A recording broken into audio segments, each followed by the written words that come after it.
Hello, traders. FX Pip Collector here. Today is Thursday, September 18th, and this is my analysis for the Euro Yen, and we are on the 4-hour time frame. So, anyways, on the Euro Yen, we actually broke the highs yesterday. Now, that doesn't tell me that it definitely isn't still a way B. It definitely could still be a way B. Sometimes wave Bs will go to the 123 or the 138 Fibonacci retracement of the wave A. So it definitely still could end up, double topping at one of those levels and continuing down for wave C, like I was saying. But we do have to keep in mind the weekly time frame trend has been up this whole time. And those very high time frame trends are definitely king over anything you potentially see on these sort of time frames, which means it could just keep on going up pretty easily.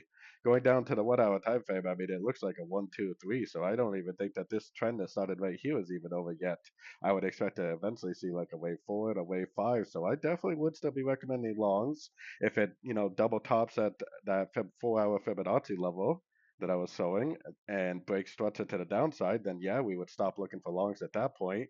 But we do have to come to the realization that this is all higher highs, higher lows, higher highs, higher lows, higher highs, higher lows. It is definitely in an uptrend for sure. So anyways, don't forget to check out my website linked over here in the corner. And as always, thank you for watching and happy trading.